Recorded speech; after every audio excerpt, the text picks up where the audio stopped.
patriarches qui sont avec nous, trouvez par ces mots ma reconnaissance pour votre présence. Les intervenants qui vont nous enrichir d'un moment à l'autre, trouvez vraiment une marque de confiance de ma part et du comité organisateur. Et donc, à vous, pères et leaders de réveil, je vous ai salué avec enthousiasme tout en reconnaissant les sacrifices consentis dans la propagation de l'Évangile dans notre pays. Je n'oublie pas que par votre attitude révélée, vous ayez pu donner le meilleur de vous-même pour penser l'unité qui a donné naissance à l'Église du Réveil du Congo. Quand nous disons penser l'unité, ça n'a pas été juste l'œuvre d'une seule personne, ce sont des leaders qui s'étaient mis ensemble en disant réfléchissons. Allons-nous rester comme ça? Et surtout à ce moment-là, le pouvoir changeant et alors a vu le jour l'Église du Réveil du Congo. Donc, je remercie les ministres de culte pour tous qui avaient accepté d'être avec nous. Puis-je vous dire d'avance que ce n'est que l'échantillon qui se retrouve dans cette salle. Et moi, je peux vous demander que nous puissions être prêts, parce que quelqu'un me disait ce matin que vraiment, donc comme nous sommes réunis et ici à l'hôtel Hilton, donc c'est clos le sommet de l'unité. Je réponds à cette question qui peut être dans le cœur de l'un ou de l'autre.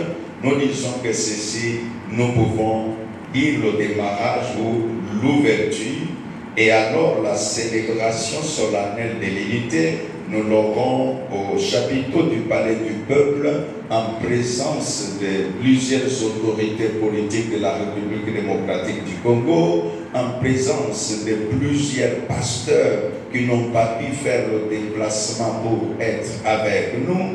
Et donc, ça va être une grâce afin que nous puissions donner un message à la nation en disant, comme je l'ai dit l'autre fois, que parfois, il y a des gens qui disent toujours, pasteur, pasteur, c'est difficile, nous nous disons, oui, ça peut arriver un temps, et ça peut aussi arriver un temps où nous disons, Dieu ne nous appelle pas à la division, mais l'Éternel Dieu nous appelle à l'unité. Et le temps a sonné où, dans les contacts, je peux encore affirmer haut et fort à tous les amis avec lesquels j'ai échangé individuellement, qu'est-ce que je vous ai dit demain? Une ferme détermination que nous puissions dire au diable qui est le diviseur des enfants de Dieu, que tu n'as pas le pouvoir de continuer de nous séparer. Chacun peut avoir sa plateforme, chacun peut avoir sa communauté, mais au-delà de toutes choses, nous sommes enfants de Dieu. Au-delà de toutes choses, nous sommes ministres de Dieu. Et parce que nous sommes serviteurs d'un seul maître, je me rappelle, j'écoutais la vidéo qui va nous être projetée parce que la liste des orateurs ou intervenants qu'on a pu dérouler ici, n'ayez pas peur que ça va nous prendre toute la journée. Non. Et il y a certains qui ne sont pas là. La vidéo peut-être n'est que 5 minutes, mais avec un message pour nous dire que celui que vous ne voyez pas dans la salle, ne pensez pas qu'il n'est pas avec nous, c'est seulement que les calendriers déjà établis et la personne se retrouve en dehors du pays et que le temps de l'unité encore et une fois a sonné, hélas. Quand nous disons sommet de l'unité, ma pensée, c'est de dire tous les mouvements de réveil, nous voulons monter au sommet. Vous savez, quand nous divisons, nous descendons en bas. Mais quand nous nous unissons, vous savez, quand Dieu parle de l'unité, il dit qu'il est beau et agréable pour les frères de demeurer ensemble. Et il dit que c'est comme l'huile qui descend sur la tête d'Aaron. Quand on parle de la tête, on voit les sommets. Je vais déclarer en disant, en tant qu'archevêque, président et celui qui a convoqué ce sommet, j'ai dit tu vas aller au sommet. J'ai dit l'église de réveil va aller au sommet. J'ai dit et je proclame que oui, si il y a des gens qui pensaient que nous étions de ceux qui resteraient longtemps au pas de la montagne, puis je parlais comme Dieu dit à Moïse, il dit, ils sont restés longtemps au bas de la montagne, mais le temps est arrivé d'aller au sommet de la montagne. Et donc je le déclare, je le crois et ça va arriver. Parce que j'étais en train de parler du sommet de l'unité, nous disons que le sommet de l'unité a pour thème l'unité, signe de maturité. Vous savez, quand nous étions enfants, il y avait la facilité où ton grand frère, si vous n'avez pas assez à domicile, il a pris, je ne sais pas, ton morceau de poisson et que toi tu y as manqué, ça devient un problème. Tu ne lui parles pas, tu dis tu as pris mon morceau de poisson et puis ça fait comme ça, il faut que papa intervienne, c'est ton frère, même si lui a mangé, c'est pas grave. Mais quand nous avons grandi, ce n'est plus nous qui attendons que nous puissions nous chamailler autour du morceau de poisson, mais c'est nous qui sommes maintenant capables de donner aux autres ces morceaux de poisson-là. C'est nous qui sommes capables, quand nous avons grandi, si vous entendez que la sœur et les frères se chamaillent à cause du pagne, toi tu dis non, ce n'est pas à cause du pagne que la famille doit se diviser. Si c'est pour cela, voici les pagnes, que les querelles cessent. Et donc nous, comme ministres de culte, nous sommes également en mesure de dire c'est quoi le problème. Est-ce que ce sont les réseaux sociaux? Non, que quelqu'un nous dise comment nous pouvons nous comporter face à ce phénomène de réseaux sociaux. C'est quoi le problème? Est-ce que ce sont les pères qui disent mon respect n'a pas été reconnu? Nous disons non, si c'est ça le problème, nous pouvons nous mettre ensemble et dire que devons-nous faire, avoir des propositions et nous aligner et tracer quelques éléments que nous pouvons appeler comme les aiguilles qui indiquent à quelle heure il est et comme les pensées qui nous montrent quel peut être notre comportement afin que les deux éléments, quand je les prends depuis l'Ancien Testament, Dieu dit qu'il est beau. La beauté, c'est un aspect extérieur. La beauté n'est pas un aspect intérieur. Mais la beauté, quand on l'appelle l'aspect extérieur, Dieu dit qu'il est beau. C'est-à-dire, ce sont les hommes qui voient l'aspect extérieur. En d'autres termes, Dieu voulait dire par ce passage que si les frères, si les hommes qui sont ici de Dieu sont ensemble, l'extérieur verra. C'est ainsi, ne néglige pas ta présence dans cette salle. Quand peut-être la vidéo circulera, on va voir ton visage, on dit, ah bon, celui-là, il était aussi présent, oh c'est beau. Écoutez, chers amis, est-ce que je peux me répéter en donnant cet exemple dommage que je parle d'une personne qui n'est plus à cette circonstance, c'est-à-dire, nous sommes au stade que nous appelons Tata Raphaël. Alors à ce stade-là, c'était à l'occasion d'une servante de Dieu qui nous a quittés, l'année n'est même pas encore terminée. Et je vois des hommes de Dieu, celui qui est éprouvé, il est ici vraiment, révérend Marcelo, vraiment quand je parle de cela, non pas pour vous rappeler des souvenirs compliqués, mais parce qu'il y a un enseignement à tirer là-dedans, c'est pour cela que j'en parle, enfin, que nous puissions tirer cet enseignement. Donc on voit Francis Tatou qui quitte, quand il quitte la dépouille, il s'approche. Quand il s'embrasse avec le révérend Marcelo, c'est tous les stades qui applaudissent. Alors, je crois, tous nous étions présents. Or, à ce moment-là, on applaudissait le cadavre, on applaudissait quoi? Au stade, quand on applaudit, c'est-à-dire il y a un but qui a été marqué. Alors, quel est le but qui a été marqué ce jour-là? C'est un but de l'unité. En d'autres termes,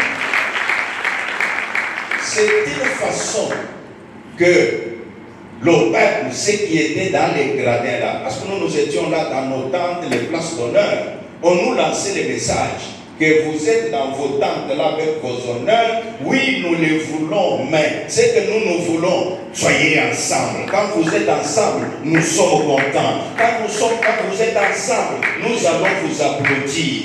Oh, je croyais que ceux qui sont ensemble devaient s'applaudir. Donc, je voulais nous dire en donnant cet exemple pour dire que le leadership,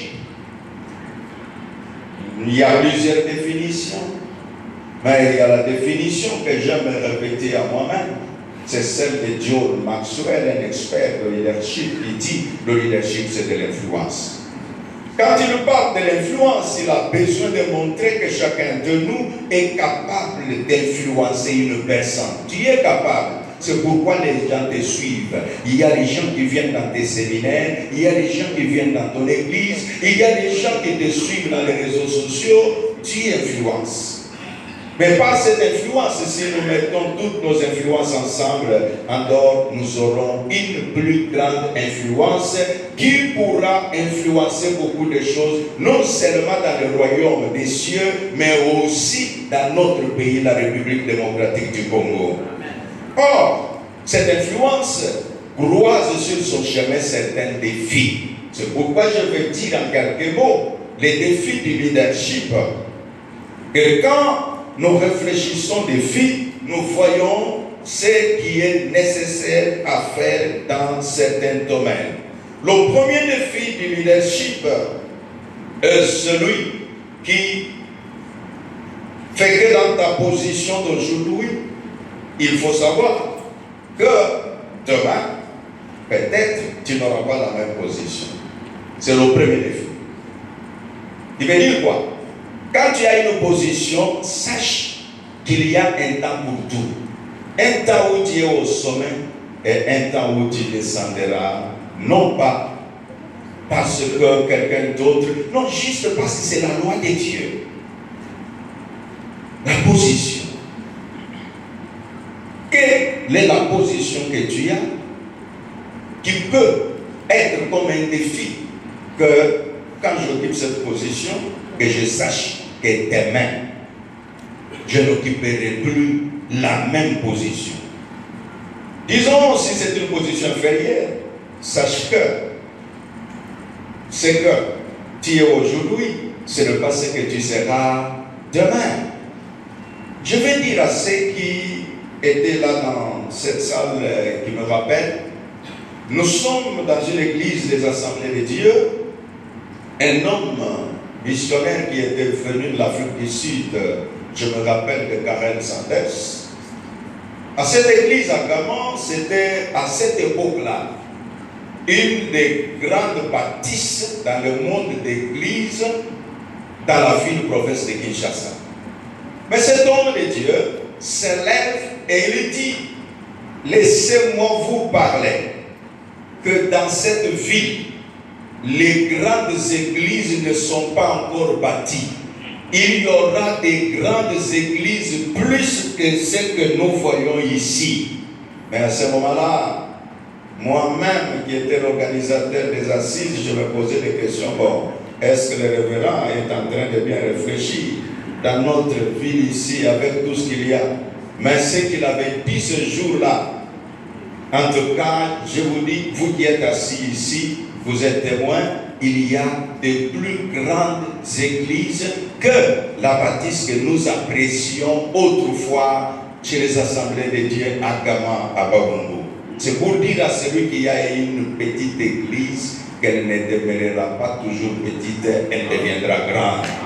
C'est aussi pour dire à celui qui a une grande église aujourd'hui que demain il y aura une grande église plus que celle que toi tu diriges.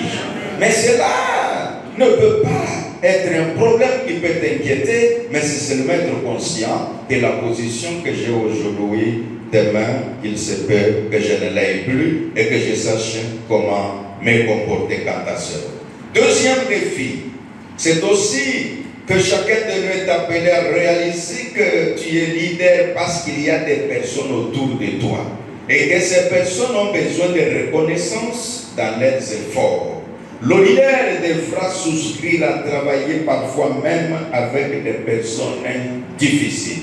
Les personnes difficiles n'ont pas commencé aujourd'hui, même à l'époque de Paul, il y en avait. C'est pourquoi quand Paul enseigne le leadership, il dit, soyez soumis aux dirigeants, même ceux qui ont des caractères difficiles. Je me pose les questions. À l'époque de Paul, avec ces gens-là, il dit que, soumettez-vous, même s'ils ont des caractères difficiles, et c'est là aussi, nous parlons que l'unité c'est un signe de maturité. Il y a des moments où j'ai suivi quelqu'un qui donnait un témoignage en disant que son père lui disait que tu connaîtras ce que c'est qu'un père quand toi tu seras aussi père. Ainsi dit, quand tu réalises que le leader est appelé à travailler parfois, même avec des personnes difficiles, tu sauras ce que les gens appellent dans les relations interpersonnelles, comment tu peux te comporter avec ces gens-là. Et parfois même, il y a certaines personnes dites difficiles, non pas parce qu'ils veulent être difficiles, mais juste parce que peut-être ils ont besoin de la reconnaissance de ce qu'ils font. L'homme a toujours besoin d'être reconnu. C'est ainsi qu'il y a des gens qui me mettent même parfois des principes en disant j'irai là où je serai reconnu.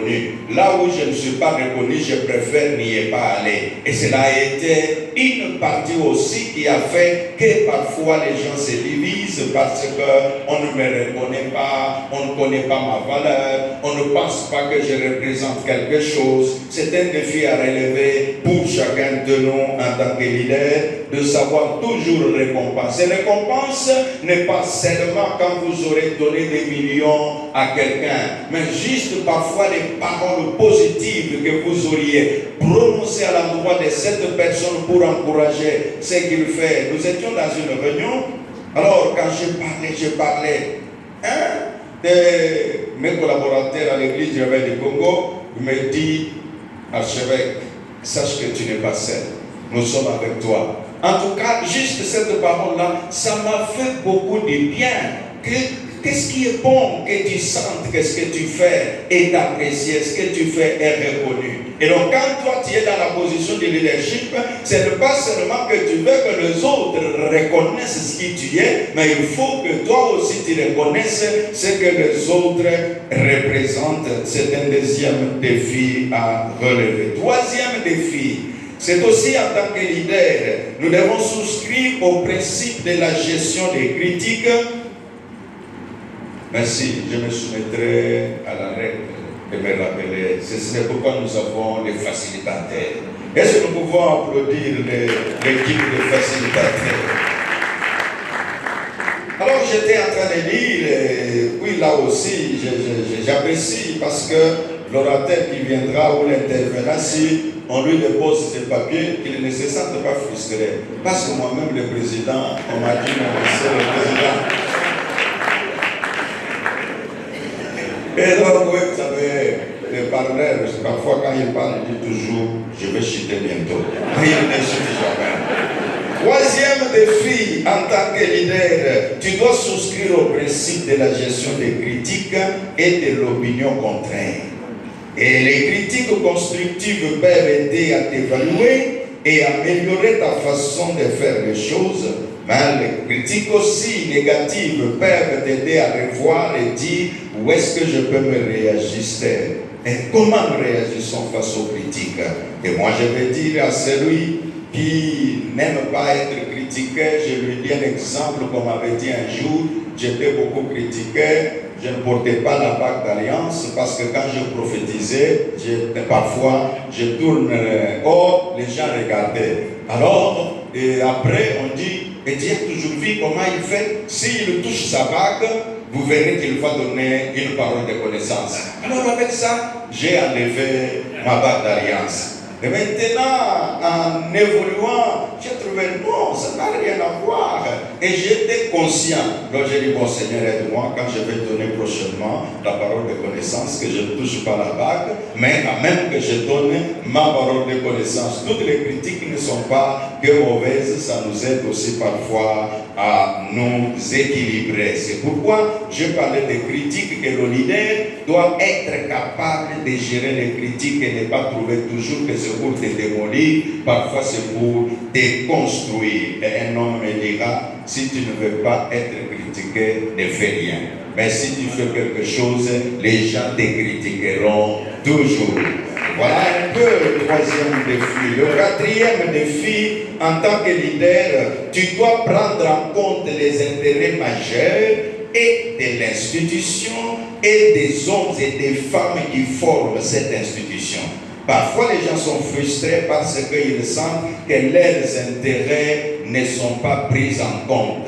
Et vous savez, Namokili, Batala yo, Oliak, Bangobala la Kansa, Bakubundisa yo.